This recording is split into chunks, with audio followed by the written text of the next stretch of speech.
A pessoa entender que nós não falamos com os anjos não são onipresentes, né? Tá certo? Então nós precisamos falar com Deus e só com Deus, né? Essa é a fé evangélica. Nós não recebemos doutrina de anjos, tá certo?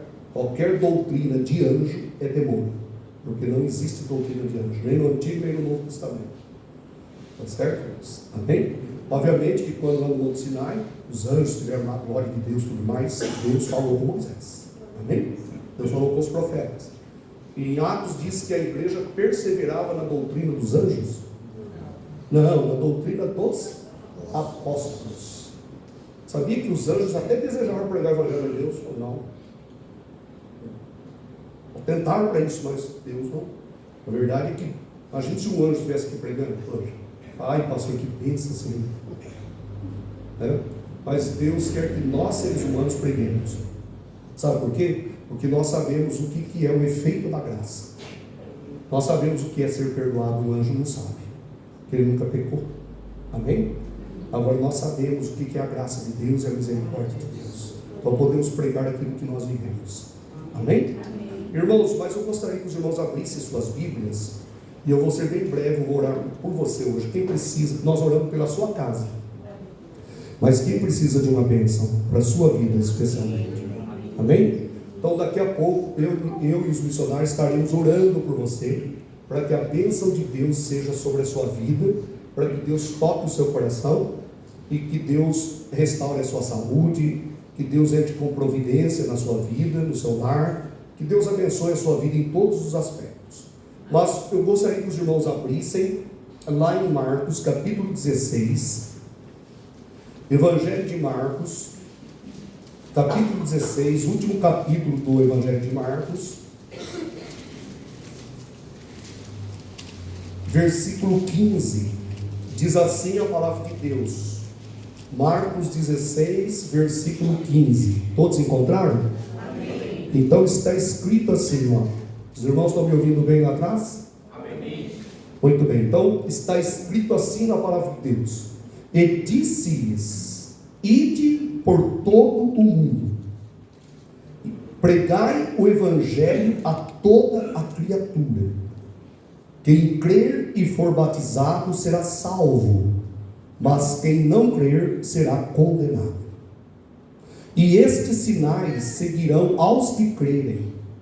Em meu nome expulsarão demônios, falarão novas línguas, pegarão nas serpentes, e se beberem alguma coisa mortífera, não lhes fará dano algum.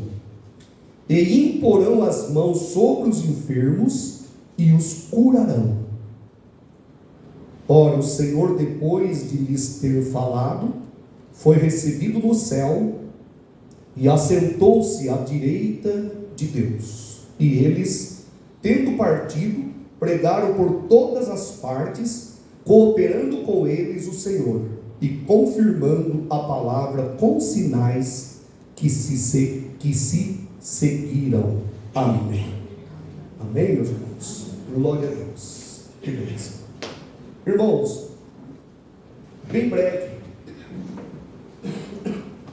nós estamos na era da ciência, do avanço científico, tecnológico. O homem já foi à Lua em 69, pretende ir de novo, por outras vezes, pretende ir para outros lugares. Vivemos na época de muita ciência, mas ainda e enquanto existir terra, existir a humanidade, enquanto o tempo da humanidade não se findar, ainda será a época do sobrenatural, será a época do poder de Deus manifestando através da igreja. Deus não operava apenas lá na época dos apóstolos, mas Ele opera ainda hoje. Nós não nos opomos, né?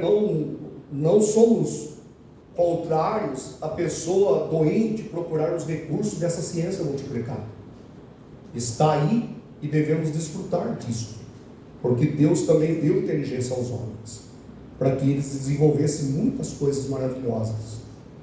Mas a verdade é que Jesus entregou para a igreja, Jesus entregou autoridade. Jesus deu à igreja um tríplice ministério.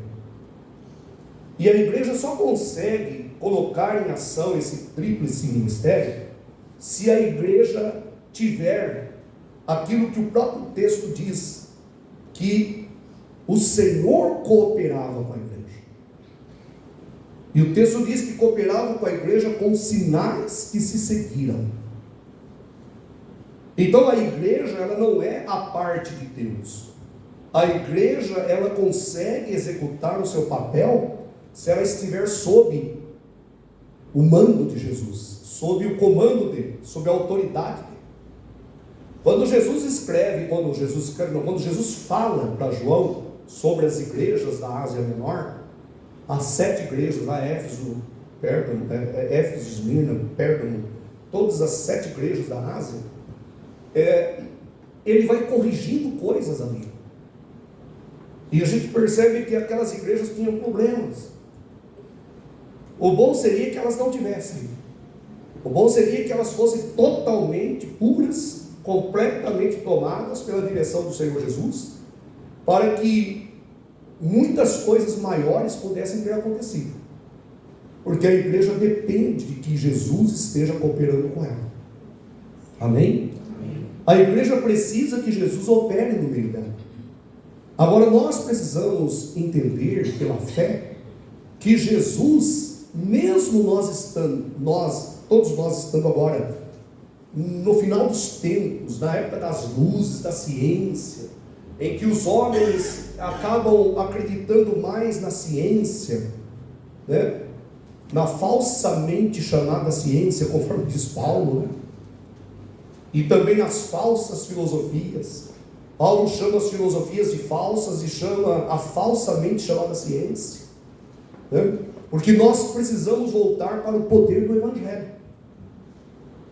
Quando Paulo escreve para os irmãos em Roma, no capítulo 15, e ele manifesta o desejo de ir ter com eles, Paulo diz assim: olha, quando eu chegar aí, eu chegarei aí com a plenitude da bênção do Evangelho.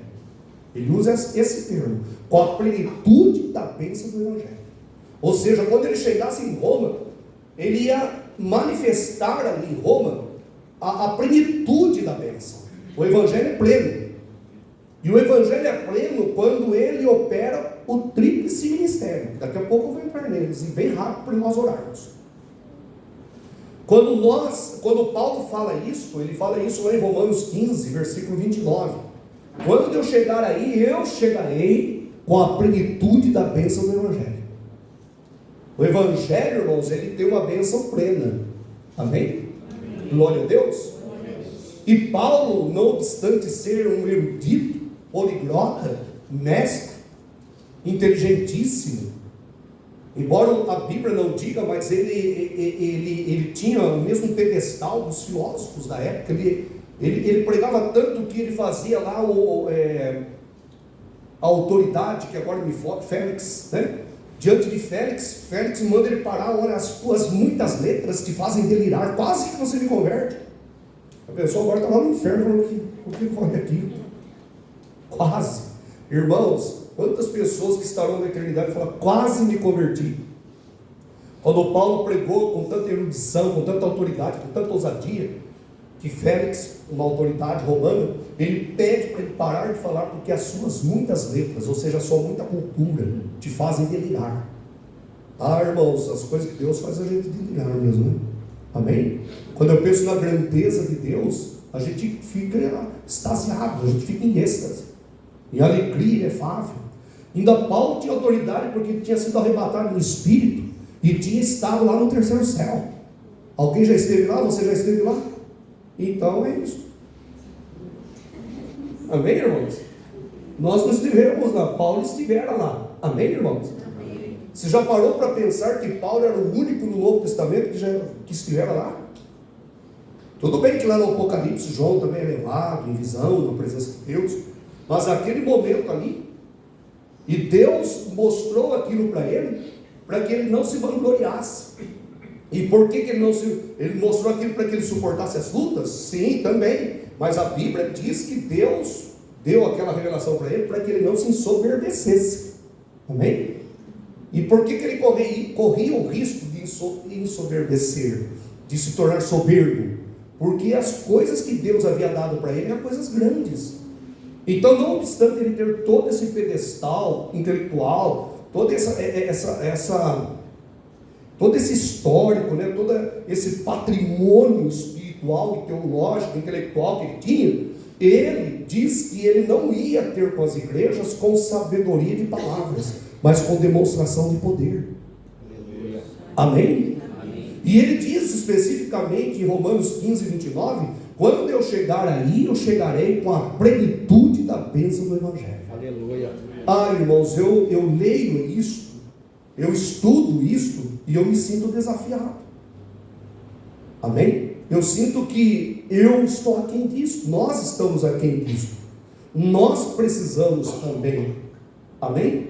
Precisamos crer que Deus deu à igreja um tríplice ministério. Deus deu o ministério da cura, está escrito aqui: imporão as mãos sobre os enfermos e eles serão curados. Deus deu este ministério para a igreja. Glória a Deus. Aquele que crê em mim fará as obras que eu faço e as fará maiores do que estas. Amém? Deus deu à igreja o ministério da cura. E é interessante que isso que está escrito em Marcos aqui: porão as mãos sobre os enfermos, expulsarão os demônios, enfim, falarão novas línguas. Isso aqui não são virtudes ou dons específicos para pessoas específicas, mas isso aqui é para toda a igreja. Toda a igreja tem essa autoridade. Amém? Todos aqueles que são lavados e remidos pelo sangue de Cristo podem exercitar essas autoridades aqui que Jesus deu. Amém? De impor as mãos sobre os enfermos, de curar os enfermos, de expulsar os demônios. Jesus deu autoridade, Jesus deu o ministério da cura, deu também o ministério da libertação. Nós temos autoridade para libertar os cativos em nome de Jesus. Glória a Deus. Resistir o diabo e ele fugirá de vós. Amém? Nós temos esta autoridade. Quando você entrar no ambiente do seu trabalho, se você percebe que aquele ambiente é pesado, ouse, sabe fazer o quê? Colocar o pé ali e dizer: está repreendido todas as forças de Satanás, e você vai ver que o ambiente vai mudar. Sabe por quê? Porque Deus deu essa autoridade. Glória a Deus, irmãos. Aleluia. Tinha um pastor aqui em Rio Claro, é um outro pastor no caso, do que eu já mencionei hoje, mas tinha um pastor aqui em Rio Claro, que quando ele andava na rua, as pessoas que vinham lá na frente, viam que ele mudava de calçado, tinha medo de passar perto dele e cair endemoniado. Nós precisamos exercitar a autoridade que Deus nos deu. E Deus deu para nós um tríplice ministério: o ministério da cura. Amém? Jesus ainda cura. Amém? Glória a Deus. E não é aquela filosofia protestante, aquela ideia de Deus cura a alma, cura o pecado da pessoa. Não, Jesus cura o espírito, cura a alma e cura o corpo. Jesus cura o homem da pior de todas as doenças do homem, que é o pecado, que é a pior desgraça que tem. Jesus vai lá e tira, porque ele perdoa. Eis o Cordeiro de Deus que tira o pecado do mundo. Mas Jesus cura a alma também, sabe, os meandros da alma, o psique da pessoa, né? Os traumas, as angústias, as raízes de amargura, né? A consciência maculada por passado terrível, a pessoa que viveu o passado, ou traumatizou-se com o passado, ou praticou coisas horrendas. Jesus, ele cura o psique da pessoa.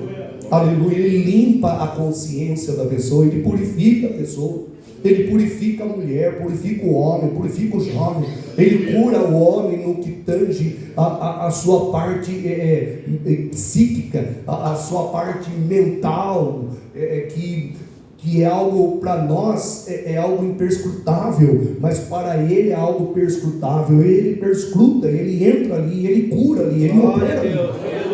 Aleluia, ele pode operar ali. E Jesus também cura o corpo da pessoa. A ciência, a medicina é limitada. Hoje nós vivemos, graças a Deus, num avanço muito grande da medicina. E glória a Deus por isso. Glória a Deus, porque hoje a medicina consegue transplantar pessoas, transplantar órgãos, fazer coisas assim que são milagres da ciência, digamos assim. Mas a verdade é que Jesus, ele opera no corpo da pessoa. E não é porque ele operava lá porque não tinha ciência, agora não opera mais porque a ciência está fazendo o papel disso. Isso é um absurdo. Jesus cura. Amém, irmãos? Glória a Deus. Jesus cura a alma da pessoa. Pode ver que quando Jesus entra no coração de uma pessoa, e todos nós, aliás, nenhum de nós é um livro em branco. Todos nós trazemos um histórico. Todos nós trazemos impressões da vida. Todos nós trazemos marcas da vida.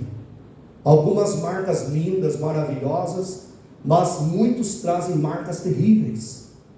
Tem pessoas que, se olharem no retrovisor, vão ver muito mais tragédias na vida do que coisas boas, porque o mundo é assim, o mundo é hostil, o mundo é dominado pelo pecado. Mas o importante é a pessoa entender que em Cristo ela é uma nova criatura. Em Cristo Jesus, a mente dela está purificada. Em Cristo Jesus, a consciência dela está purificada. Em Cristo Jesus, ela é uma nova criatura. E a palavra de Deus diz que a paz de Deus, que excede todo o entendimento humano, guardará os vossos corações e os vossos sentimentos em Cristo Jesus. A paz de Deus envolve o coração da pessoa e apazigua a tempestade do passado.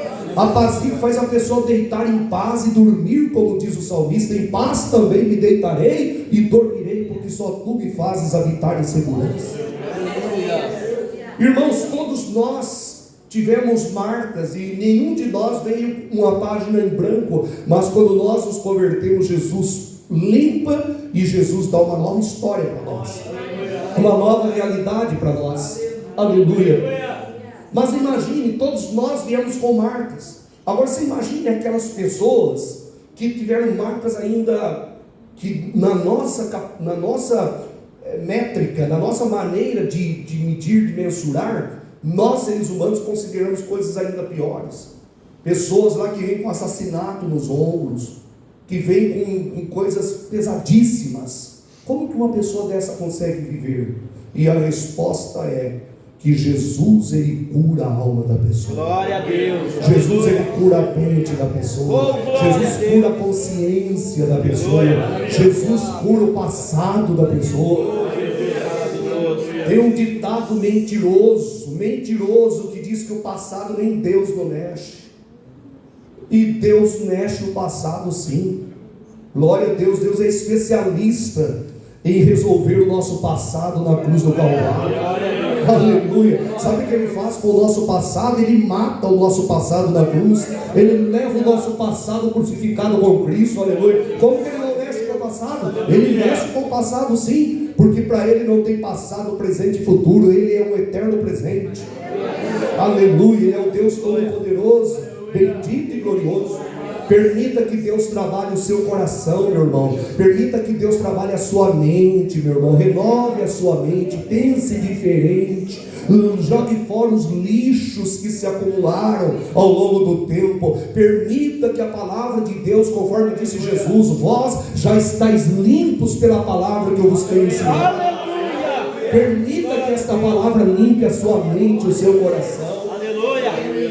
Sabe para quê? Para que você não fique olhando no retrovisor, mas ainda que você dê uma olhada no retrovisor, você possa olhar e dizer assim: o meu passado está na cruz do Calvário, eu sou uma nova criatura. Paulo era perseguidor da igreja. Paulo se intitula como o principal dos pecadores. Paulo fez coisas, a Bíblia não relata detalhes dessas coisas, mas eu imagino que ele tinha muito crime nos seus ombros com relação à igreja. Ele mesmo disse que ele perseguiu a igreja do Deus vivo. Ele tinha um passado terrível, mas Deus transformou a vida dele. Aleluia. E ele era um homem regozijante. Era um homem que diz: eu folgo e me regozijo, aleluia. E ele diz: alegrai-vos no Senhor. Outra vez eu vos digo: alegrai-vos no Senhor. E quando ele estava prestes a ser decapitado lá em Roma, como de fato ele foi decapitado, às vésperas da decapitação, da sua morte como mártir, às vésperas disso, ele diz: eu folgo e me regozijo. Eu já estou sendo oferecido lá para ser morto, mas eu me alegro. Aleluia. Amém, meus irmãos? Isso é maravilhoso. Deixa Deus trabalhar a sua mente, deixa Deus trabalhar o seu coração. Valorize o que você tem. Saiba que você é uma nova criatura em Cristo Jesus. Valorize todo o bom depósito que Deus tem colocado no seu coração. Você já parou para pensar quantas coisas, joias que Deus já te ensinou e está te ensinando? Então valorize o que você tem. Você na verdade tem um arsenal de conhecimento. Você tem um arsenal de conhecimento bíblico. Sabe para quê? Para que você tenha uma vida superabundante, uma vida abençoada. Aleluia. Para que você não viva uma vida cabisbaixa, para que você não viva uma vida de derrota, mas que você possa olhar para o autor e consumador da sua fé. Glória a Deus. E que você possa dizer: eu serei fiel, Senhor, serei fiel. Eu serei fiel até o dia clarear. Aleluia, aleluia. Porque a vereda do justo é como a luz da aurora, que vai brilhando, brilhando e brilhando até ser dia perfeito. Aleluia. Em breve o dia será perfeito. Aleluia. Jesus virá. O mundo está esperando uma noite sombria, terrível, mas a igreja está esperando o raiar de um novo dia. Aleluia. Oh, aleluia. Naquele dia nós diremos: Maranata, vem, Senhor Jesus, e estaremos para sempre com Ele. Aleluia. Sabe por quê? Porque Ele curou a nossa alma, Ele curou o nosso corpo, Ele curou o nosso espírito. Aleluia. A sua obra é completa, a sua obra é magnífica e gloriosa. Aleluia. Por isso a palavra de Deus diz que Jesus é o mesmo ontem, hoje e eternamente. E por Ele ser ontem, mesmo ontem, hoje, eternamente, é que Ele opera nesta geração, como Ele operou na geração anterior, antes da anterior, e assim vai em todas as gerações, porque Ele é o Senhor da glória. Irmãos, não tem sentido um Jesus diferente hoje do Jesus lá na época dos apóstolos.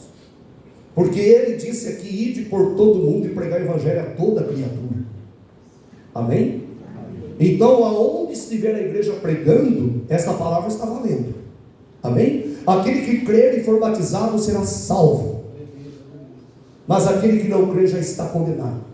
E esses sinais seguirão aos que creem. Esses sinais seguirão aos que crerem. Em meu nome expulsarão demônios, falarão novas línguas, pegarão nas serpentes, e se beberem alguma coisa mortífera, não lhes fará dano algum, e imporão as mãos sobre os enfermos e os curarão. Jesus deu o ministério da cura, deu o ministério da libertação. E quando diz: aquele que crer e for batizado será salvo, mediante o que? Mediante a pregação da palavra. Tem um outro ministério que foi dado à igreja, que é aquele ministério lá de 2 Coríntios 5, versículo 18, que Deus estava em Cristo Jesus nos reconciliando com Ele. Amém? E nos deu, está escrito lá, nos deu o ministério da reconciliação. Amém? A igreja tem o ministério da reconciliação, de fazer com que os homens perdidos em Adão sejam reconectados com Deus através de Cristo. E quem é que faz isso? É o Evangelho, que foi dado à igreja. Amém? Para a igreja foi dado esse ministério. Quando nós pregamos a palavra fielmente, quando uma alma está com fome, quando uma alma está com sede, e ela ouve a palavra de Deus, e ela sente que não é meramente um homem pregando, um homem falando, mas é Deus falando, e ela abre o coração, então este ministério da reconciliação estará acontecendo, e esse ministério foi dado à igreja. A igreja foi dada a autoridade de pregar o evangelho ao mundo, amém? Para que as almas sejam salvas reconciliando-se com Cristo, com Deus, através de Cristo Jesus. Aleluia. 2 Coríntios 5,18. Deus estava em Cristo Jesus nos reconciliando consigo e nos deu o ministério da reconciliação. Por isso que o Evangelho, por isso que para que nós, como Paulo, possamos ir ter com as pessoas com a plenitude da bênção do Evangelho, como Paulo propunha de ir a Roma, nós precisamos pregar que Jesus cura, que Jesus liberta e que Jesus reconcilia. Aleluia. Amém? Jesus cura.